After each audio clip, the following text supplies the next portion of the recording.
अस्सलामुअलैकुम। साक्षी खबर में आपका इस्तकबाल है। आज 10 सफरुल मुज़फ़्फ़र है। सुर्खियों से पहले सुनते हैं हदीस शरीफ। बिस्मिल्लाहिर्रहमानिर्रहीम। हज़रत अबू सईद खदरी रज़ी अल्लाह ताला अन्हु से रिवायत है, रसूलुल्लाह सल्लल्लाहु अलैहि वसल्लम ने फरमाया, बेहतरीन शख्स वो है जो अल्लाह ताला से डरता है और लोगों को अपने शर से महफूज रखता है। और अब सुर्खियाँ। नगरी में विद्या देवीना स्कीम के तहत रकम जारी, तलबा की माओं के खातों में जगन ने 680 करोड़ रुपए किए मुंतकिल। एनटीआर यादगार 100 रुपए के सिक्के की इजराई सदर जमहूरिया हिंद द्रौपदी मुर्मू ने जारी किया सिक्का। वक्फ जायदादों के तहफ़्फ़ुज़ की सिमत अहम कदम, करनूल में एपी स्टेट वक्फ ट्रिब्यूनल का जस्टिस कृष्ण मोहन ने किया इफ्तिताह। 29 और 30 अगस्त को बीजेपी के जिला मराकिज में इजलास, बस यात्रा का मंसूबा, इंतखाबात की तैयारी में शिद्दत। और अब तफसील। वज़ीर आला जगन ने नगरी में विद्या देवीना स्कीम के तहत तलबा के माओं के खातों में 680 करोड़ रुपए जमा किए। उन्होंने नगरी में मुनक़िदा एक जलसेया में बटन दबाकर ये रकम मुस्तहिक़ीन के खातों में मुंतकिल कर दी। जगन ने कहा कि उनकी हुकूमत तालीम को तरजीह देते हुए हर गरीब को मियारी तालीम बहम पहुँचाना चाहती है। जगन ने कहा कि तालीम से गरीबी दूर हो सकती है और तालीम ही हकीकी तरक्की का वाहिद रास्ता है। इस मौके पर रियासती वज़ीर आर के रोजा के अलावा दीगर वज़रा और अवामी नुमाइंदे भी मौजूद थे।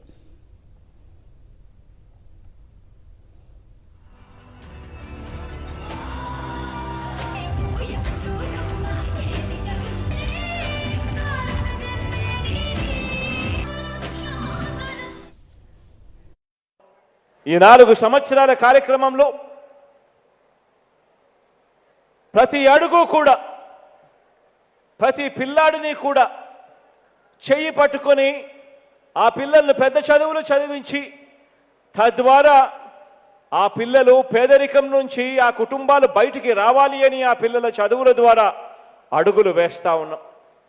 ఈరోజు 17 సంవత్సరాల నుంచి 20 సంవత్సరాల మధ్యలో ఉన్న నేటి తరం మరో 80 ఏళ్ల పాటు ఆత్మవిశ్వాసంతో ప్రపంచంలో బ్రతకాలి అనంటే వాళ్ళ ప్రయాణాన్ని, వారి జీవిత ప్రమాణాన్ని, ఈ రెండింటినీ కూడా మార్చే శక్తి ఒక్క చదువుకు మాత్రమే ఉంది అని చెప్పి మనస్ఫూర్తిగా నమ్మి ఈరోజు పిల్లల చదువుల కోసం ఇంత వేగంగా అడుగులు వేస్తా ఉన్నాం.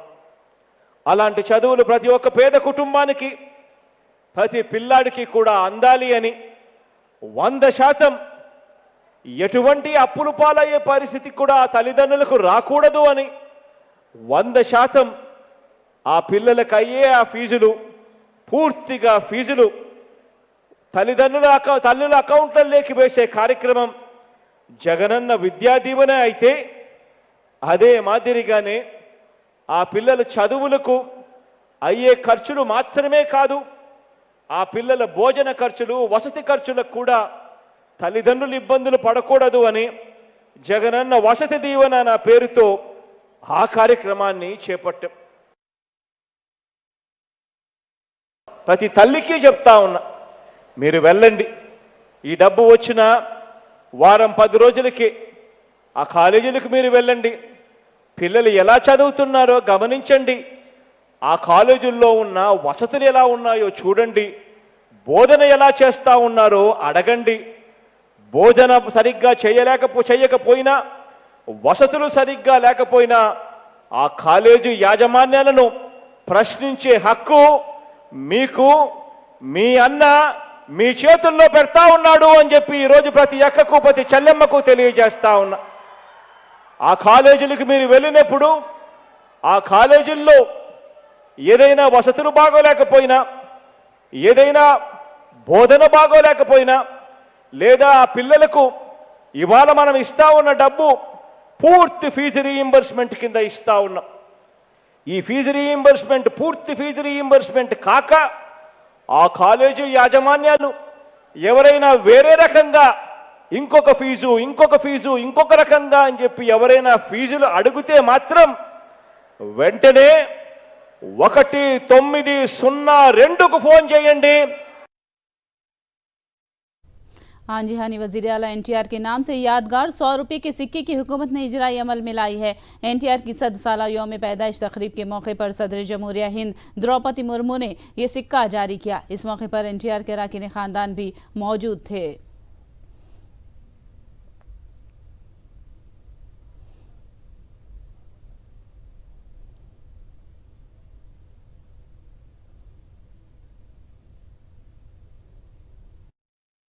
एनटी रामाराव जी ने तेलुगु फिल्म के जरिए भारत सिनेमा और संस्कृति को समृद्ध बनाया है। उन्होंने रामायण और महाभारत के प्रमुख पात्र को अपने अभिनय से जीवंत रूप प्रदान किया है। एक अभिनेता के रूप में उनकी लोकप्रियता एक जनसेवक और नेता के रूप में भी उतनी ही व्यापक बनी रही। उन्होंने अपने असाधारण व्यक्तित्व और कर्मठता के बल पर भारतीय राजनीति के एक अनोखा अध्याय और शुरू किए थे। उन्होंने जन कल्याण के अनेक कार्यक्रम चलाए जिन्हें आज भी याद किया जाता है। NTR की बेवा लक्ष्मी पार्वती ने आंजिहानी NTR के नाम पर 100 रुपये के सिक्के की इजराई पर मसरत का इजहार किया, लेकिन तशवीश भी जाहिर की कि उन्हें इस मौके पर दावत नहीं दी गई। लक्ष्मी पार्वती ने कहा कि NTR की मौत का सबब बनने वालों ने खुद को NTR की विरासत करार दिया है। उन्होंने इंतखाबात में तेलुगु देशम को सबक सिखाने के लिए हर मुमकिन इक़दाम करने का ऐलान किया।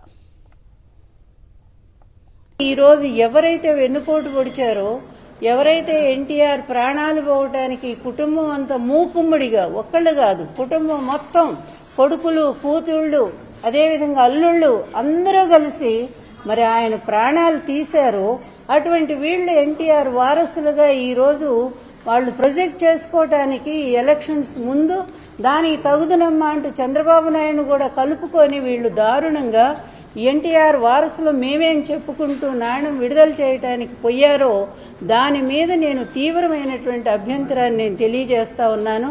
ఈ రోజు నుంచి ఈ కుటుంబం మీద నా ఫైటింగ్ ఎలా ఉంటుందో రేపు ఎలక్షన్లో నిజంగా చెప్తున్నాను. నేను వీళ్ళని ఈ రాష్ట్రం నుంచి చంద్రబాబు నాయుడిని ఈ పురంధరేశ్వర్ని ఈ రాష్ట్రం నుంచే తరిమి కొట్టకపోతే ఎలక్షన్ల తర్వాత వాళ్ళ మొహం కూడా కనిపించినంతగా నేను జగన్మోహన్ రెడ్డి గారికి సహాయం చేయడానికి నిర్ణయించుకున్నాను. అదేవిధంగా ఎలక్షన్లో నేను పూర్తిగా కూడా ప్రతి నియోజకవర్గం పర్యటించి వీళ్ళ దుర్మార్గాలన్నీ కూడా బయట పెట్టడానికి ఎన్టీఆర్ గారు స్వయంగా ఏం మాట్లాడారో ఈ కుటుంబం తనకు ఏ విధంగా ద్రోహం చేసిందో ఈ విషయాలన్నీ స్వయంగా నేనే ఆయన క్యాసెట్లు ఉన్నాయి, ఆడియో ఉన్నాయి, వీడియో ఉన్నాయి, వీటన్నిటిని కూడా నేను ప్రజలకు చూపించి ఈ దుర్మార్గులు చేస్తున్న ఇప్పటికీ చేస్తున్నారు. మరొక్కసారి ఎన్టీఆర్ గారి ఆత్మకు సంక్షోభం కలిగిస్తా ఉన్నారు, ఆయన ఆత్మక్షోభకు గురి చేస్తా ఉన్నారు వీళ్ళ వారసులు. कर्नूल में आंध्र प्रदेश स्टेट वक्फ बोर्ड ट्रिब्यूनल का इफ्तिताम अमल में आया। हाईकोर्ट और कर्नूल एडमिनिस्ट्रेटिव के जज जस्टिस बी कृष्ण मोहन ने वक्फ ट्रिब्यूनल का इफ्तिताम अंजाम दिया। जस्टिस कृष्ण मोहन ने कहा कि वक्फ जायदादों के तहफ़्फ़ुज़ के मकसद से वक्फ ट्रिब्यूनल का क़याम अमल में लाया गया है और उन्होंने इस मकसद को हासिल करने के लिए ताउन करने पर जोर दिया। वक्फ ट्रिब्यूनल की इफ्तिताही तकरीब में जजेस और एडवोकेट्स के अलावा माहिरीन क़ानून ने शिरकत की। The institutions like Lokayukta, State Human Rights Commission, Electricity Regulatory Commission and other forums have already started functioning. To its credit, today the Waqf Tribunal also joined in the stream to deliver justice to the needy people. I request all the members of the bar and litigant public to cooperate with the tribunal and its members for giving early disposal of the cases. As the earlier speakers expressed their views, the ultimate object for the constitution of this tribunal is to protect the Waqf properties and other related matters which are enshrined in the provisions of the Act. So, for an effective dispensation of justice by the tribunal, all your cooperation is needed.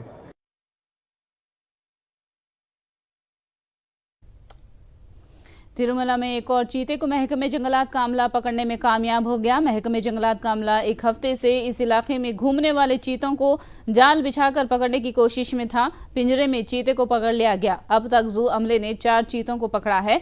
एक हादसे के बाद इस इलाके में चीतों को पकड़ा जा रहा है।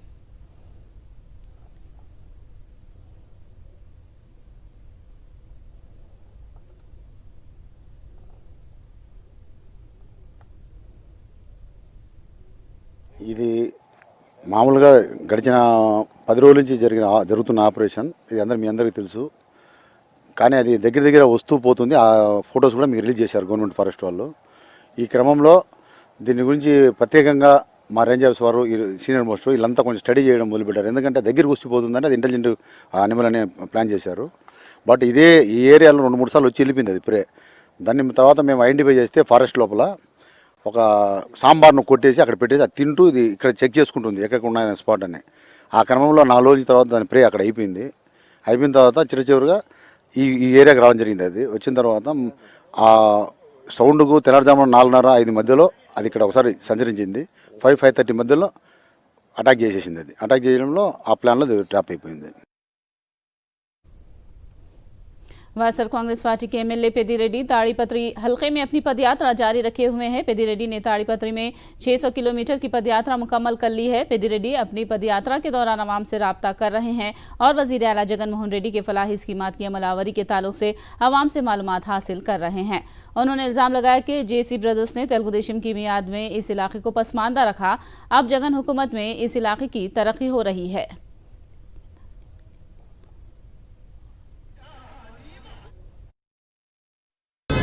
ఎక్కడ పోయినా కూడా ప్రతి గ్రామంలో కూడా స్పందన అయితే ఉంది. మా ముఖ్యమంత్రి జగన్మోహన్ రెడ్డి గారు ఇస్తున్న సంక్షేమ పథకాలపైన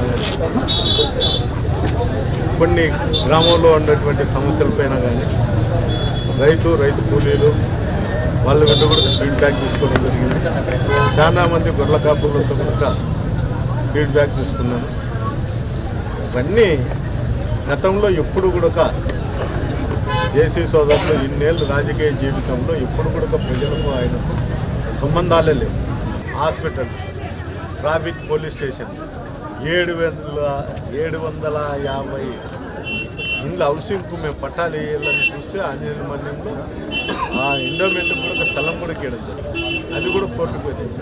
ఎంతోమంది మైనార్టీలను కానీ అక్కడ ఉండేటువంటి ఎస్సీ బీసీ అందరికీ సౌకర్యం కలుగుతుంది. అంటే వాళ్ళ ఉద్దేశం ఏమంటే ఎన్ని సంవత్సరాల్లో మేము బెదిరించే రాజకీయాలు చేసినాము, ప్రజలకు ఎలాంటి సౌకర్యం లేకోకుండా పెట్టిండుకొని మా భయం ప్రజల్లో ఉంది, మమ్మల్ని ఆ విధంగానే మమ్మల్ని గౌరవిస్తారని ఒక భావన. అంతకుమించి ఏరే ఆలోచన లేదు. ఇప్పుడు కూడా వాళ్ళ ఆ భావన నుండి మర్చిపోలేకుండా. पार्वतीपुरम के मनियम जिले के इलेक्ट्रिकल असिस्टेंट इंजीनियर के शांताराव रिश्वत लेते हुए एसीपी के हाथ लग गए। मोनिकाया वालसा किसानों को बरकी कनेक्शन दिलाने के एवज 40,000 रुपये का मुतालबा किया। पापया वलसा के करीब शांताराव को पुलिस ने 40,000 रुपये रिश्वत लेते हुए रंगे हाथों पकड़ने की कोशिश की तो वो खेत में रकम फेंक कर फरार हो गया। पुलिस ने केस दर्ज करके शांताराव की सरगर्मी से तलाश शुरू कर दी है।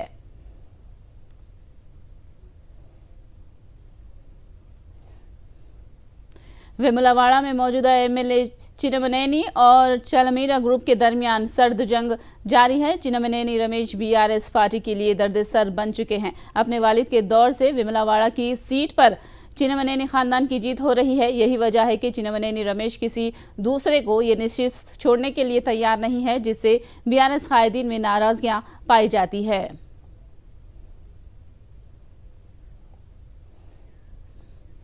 असेंबली इंतखाबात के तनाजुर में बीजेपी ने अपनी मुहिम तेज कर दी है। तेलंगाना में इख्तिदार के हुसूल के मकसद से पार्टी कायदीन हिकमत अमली तैयार कर रहे हैं। इसके लिए मुत्तहिदा 10 अजला में बीजेपी कायदीन जायजा इजलास मुनाकिद कर रहे हैं। 29 और 30 अगस्त को मुत्तहिदा अजला में इजलास मुनाकिद किए जाएंगे। इस इजलास में बूथ कमेटियां और 7 सितंबर को चलो हैदराबाद जैसे उमूर पर गौर किया जाएगा। तेलंगाना में कम्युनिस्ट जमातें कांग्रेस के साथ मिलकर इंतखाबात का सामना करने तैयार हैं। कांग्रेस पार्टी ने बाएं बाजू जमातों के कायदीन से बातचीत शुरू कर दी है। कल सीपीआई क़यादत से कांग्रेस इंचार्ज मानिक राव ठाकरे ने खुफिया तौर पर मुलाकात की थी। बताया जाता है कि सीपीआई और सीपीएम दोनों पार्टियां कांग्रेस के साथ मिलकर मुकाबला करने के लिए तैयार हैं। कम्युनिस्ट पार्टियों ने कांग्रेस से 4 सीटें मुनुगुडु, हुस्नाबाद, बिल्लमपल्ली और कुत्तागुडेम देने की मांग की है। कांग्रेस कायदीन आज या कल सीपीएम क़यादत से भी बात करेंगे। इत्तेहाद की सूरत में भद्रचलम, मिर्यालगुड़ा और पालेरू नशिस्तें सीपीएम की जानिब से मुतालबे की जा सकती हैं। वहीं सीपीआई सेक्रेटरी के सांबा शिवराव ने कहा है कि बाएं बाजू की जमातों की तजवीज़ पर आमादा होते हैं तो कांग्रेस से इत्तेहाद किया जा सकता है। बाएं बाजू जमातों की क़यादत में बशीरबाग में बरक़ी एहतजाज के दौरान शहीद होने वालों को खिराज पेश किया गया। इस मौके पर शहीदान की यादगार पर सीपीआई और सीपीएम कायदीन ने फूल चढ़ाए। इस प्रोग्राम में सीपीआई पोलिट ब्यूरो रुकन बीवी राघवलू, सीपीआई कौमी कमेटी के रुकन चाड़ा वेंकट रेड्डी व दीगर मौजूद थे। बाएं बाजू जमातों के कायदीन के साथ कांग्रेस के साबिक़ एमपी अंजन कुमार यादव ने भी बरक़ी एहतजाज के दौरान शहीदों की यादगार पर फूल चढ़ाकर उन्हें खिराज पेश किया।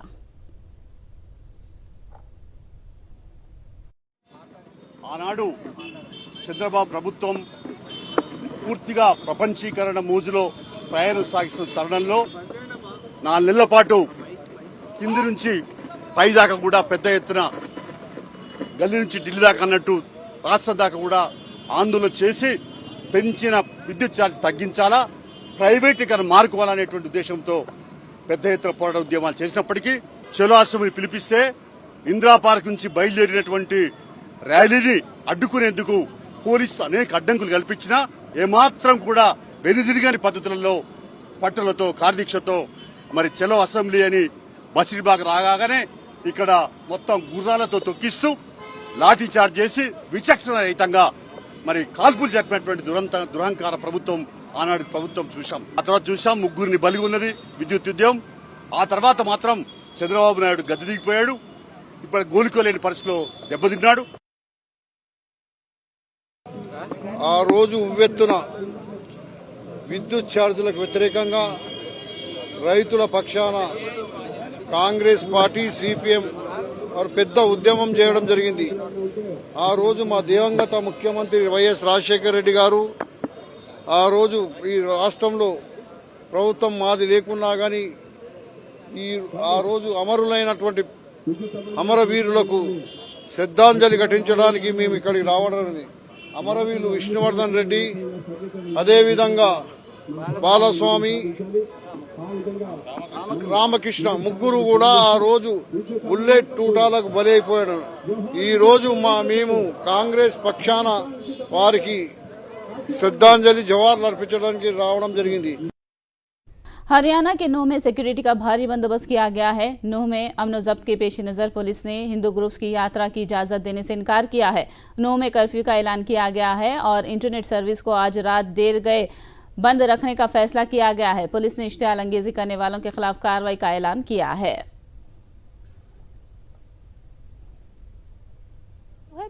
बिल्कुल कर्फ्यू है और किसी भी तरह के जमावड़े को बिल्कुल भी परमिशन नहीं है।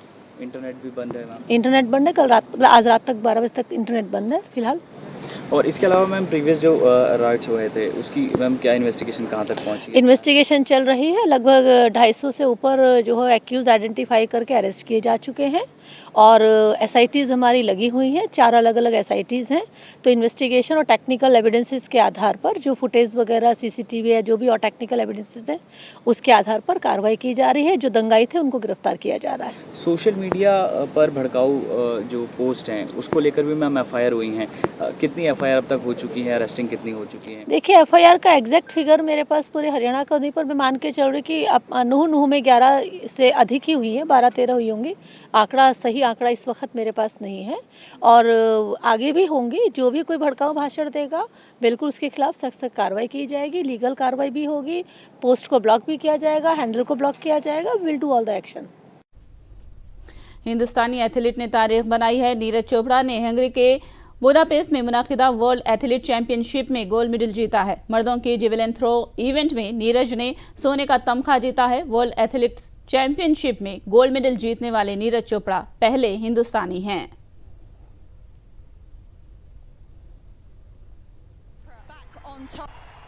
आलमी चैंपियनशिप में गोल्ड मेडल जीतने पर नीरज चोपड़ा के आबाई शहर पानीपत में जश्न का माहौल है। रात भर लोगों ने उनके मुकाबले का टीवी पर नजारा किया और अब नीरज चोपड़ा की हिंदुस्तानी वापसी पर शानदार इस्तकबाल की तैयारियां की जा रही हैं। चैंपियनशिप थी और हमारे देश के इतिहास में ऐसा पहली बार हुआ है कि हमारा वर्ल्ड चैंपियनशिप में गोल्ड मेडल आया है। तो कैसा माहौल है गांव में आज देखा जाए तो रात के 1 बजे? आप लोग कवरेज कर रहे हैं, रात के 1 सवा 1 बजे तक भी सारा गांव सारा देश जाग रहा है, तो माहौल तो आप जानते ही कैसा होगा।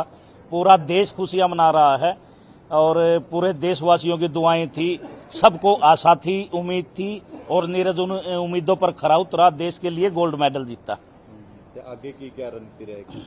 आगे की रणनीति अभी तो उसके और भी मैच हैं, डायमंड लीग का फाइनल खेलना उसे, और एशियन गेम्स हैं चाइना में, तो उसका 2023 के अक्टूबर नवंबर तक तो उसका पूरा बिजी शेड्यूल है। तो आगे की रूपरेखा बात करेंगे, जब नीरज इंडिया आएगा तो बैठ के बात करके आगे की रूपरेखा बनाएंगे। कैसा होगा? वर्ल्ड चैंपियनशिप में हिंदुस्तान की मर्दों की एथलीट टीम ने बेहतर मुजाहिरा किया है। मर्दों की 4 ज़ब्त रैले टीम ने वर्ल्ड एथलीट्स चैंपियनशिप के फाइनल में 5वां मुकाम हासिल किया है। हंगरी के बुदापेस्ट में मुनाकिदा रेस में मोहम्मद अनस, याह्या और मोहम्मद अजमल, राजेश रमेश और अमोद जैकब ने 5वां मुकाम हासिल किया। हिंदुस्तानी टीम ने इस बेहतर मुजाहिरे की सताइश की जा रही है। प्रदर्शन से बहुत खुश हूँ और उम्मीद करता हूँ इससे बहुत बेहतर प्रदर्शन आगे आने वाले वक्त पे ये करेंगे, क्योंकि 2 दिन लगातार एक जैसी रेस भागना, वो कंसिस्टेंसी रखना बहुत इंपॉर्टेंट पार्ट है किसी भी इवेंट का। और इवेंट में कंसिस्टेंसी होने की वजह से और वर्ल्ड लेवल के वो उन प्लेयर्स के साथ खेलना जहाँ पे कहीं पे कुछ भी अदल बदल हो सकता है और उनके साथ अपनी पोजीशन के मेंटेन करके रखना, वो बहुत अच्छा हमें लगा। और हमें लगता है कि हमारी ये टीम जो है आगे और अच्छा करेगी और इनको अगर जितना भी एक्सपोजर और मिलता रहेगा कॉम्पिटिशन्स का, ये और उतना बढ़िया करते रहेंगे। എന്തെന്ന് പറയുന്നു അതിൻ്റെതായ ബുദ്ധിമുട്ട് കാണുമായിരിക്കും, അറിയാൻ വയ്യ. മെഡൽ ഇന്നലത്തെ പെർഫോമൻസ് കണ്ടപ്പോൾ ഇന്ന് എന്തായാലും ഇന്ത്യക്ക് ഒരു മെഡൽ കിട്ടുമെന്നാണ് വിചാരിച്ചത്. 4 പേര് നല്ല പെർഫോമൻസ് തന്നെ നടത്തിയത്. പക്ഷേ വലിയ രാജ്യങ്ങളെ US അങ്ങനെ പിന്നെ ജമൈക്ക പോലുള്ള രാജ്യങ്ങളോട് മത്സരിച്ച് അവർ 5ാം സ്ഥാനം കിട്ടിയത് തന്നെ വലിയ ഭാഗ്യമായിട്ടാണ് കരുതുന്നത്. आखिर में सुर्खियां एक बार फिर।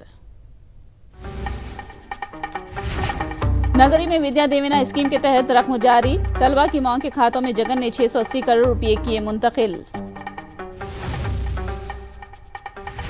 NTR यादगार 100 रुपए के सिक्के की इजराई, सदर जमहूरिया हिंद द्रौपदी मुर्मू ने जारी किया सिक्का। वक्फ जायदादों के तहफ़्फ़ुज़ की सिमत अहम कदम, करनूल में AP स्टेट वक्फ ट्रिब्यूनल का जस्टिस कृष्ण मोहन ने किया इफ्तिताह।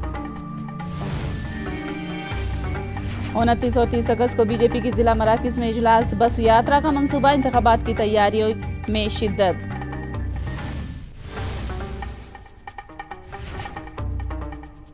साक्षी खबर में फिलहाल इतना ही। साक्षी टीवी पर खबरों का सिलसिला जारी रहेगा।